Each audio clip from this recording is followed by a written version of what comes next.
Hi there, my name is Doster, and today I'd like to talk about Osho.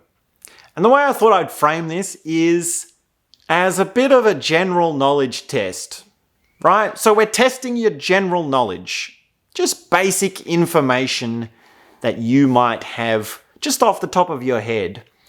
So let me ask you, do you know what Osho said about meditation? Do you know what his teachings were around meditation?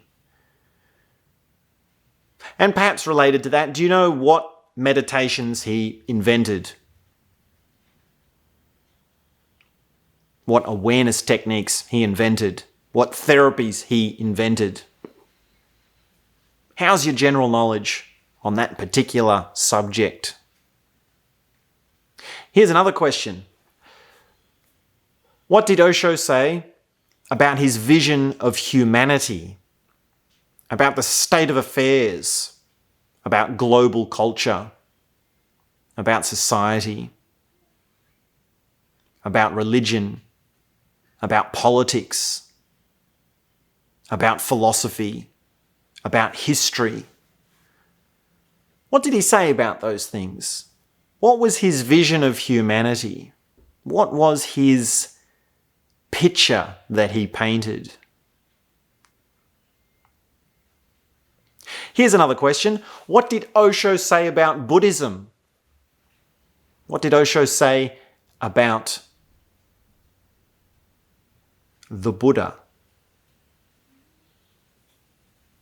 What did Osho say about Kabir? What did Osho say about Rinzai? What did Osho say about Zarathustra? What did Osho say about Jesus? Now, of course, this is getting at the point that the man had a lot to say, right? There are dozens and dozens and dozens of lectures that Osho has given. There are thousands of hours of talks that he has given on these subjects. And these talks have been transcribed and published in books. And it's really quite difficult to paint the picture of just how heavy this output of knowledge is from this man, right? Now, to put it like this, if we take like a modern speaker like Sam Harris, right?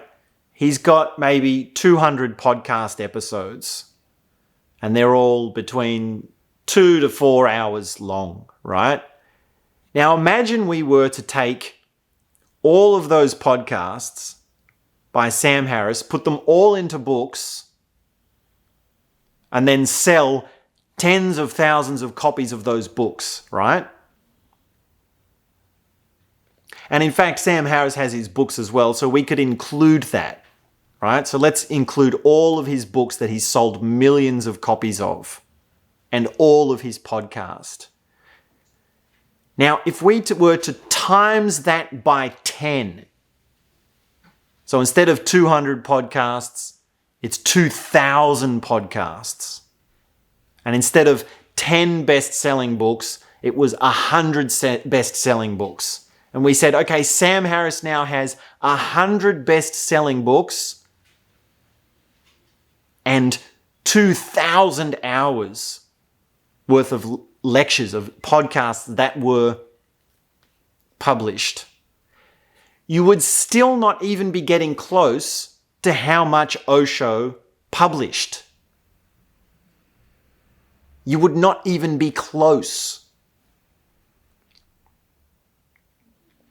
Now, here's the funny thing. If you look up Osho on the internet, probably the first thing you're going to find is that he was a cult leader, right? You're going to find some documentary about how he tricked people into following him, and there is this following astronomical list of controversies, right?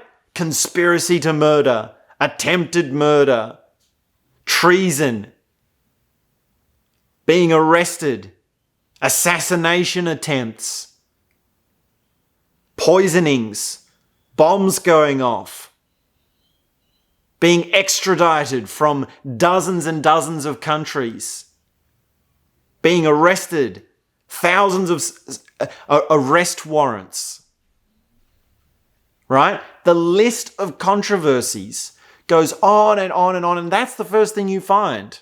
Any documentary, almost any documentary, is concerned with the controversy.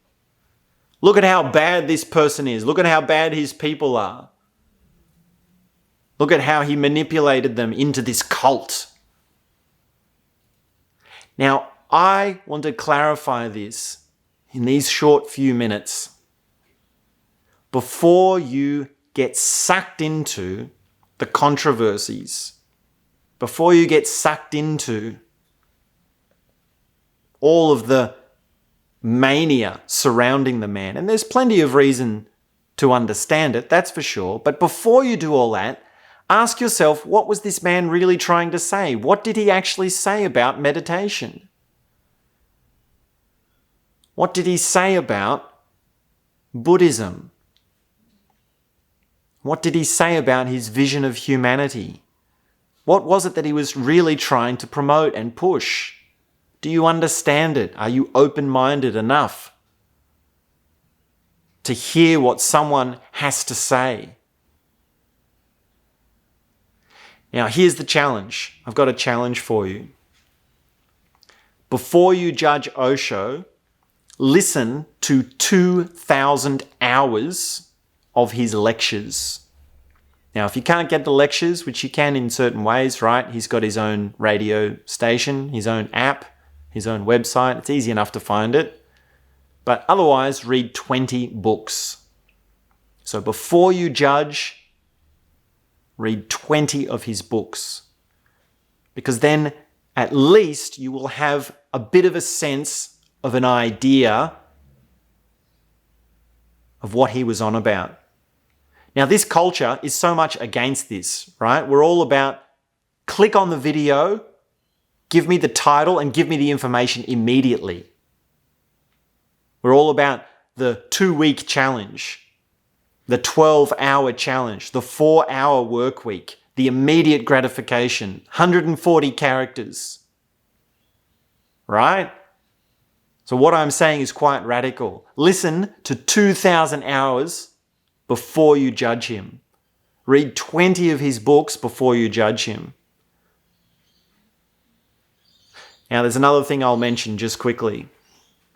If you are going to take this path into knowledge, into understanding, into opening to new perspectives, you're going to want to listen to more insightful speakers, and I can help you with that. I actually have a new online course on developmental psychology, and this will explain many of the paradigms, the psychologies, the philosophies of great visionaries like Osho, right? He's only a small component of the course. There are many components to it, but you can actually click on over to Udemy and watch the free intro video. You can enroll in the course. That course at the moment has a 4.85 star rating out of 5, so it's very highly well rated. You can read other student reviews on there, and you can watch the introduction videos that will get you into being connected with higher knowledge, right? Expand your attention span. Stop being so sucked into clickbait and immediate gratification.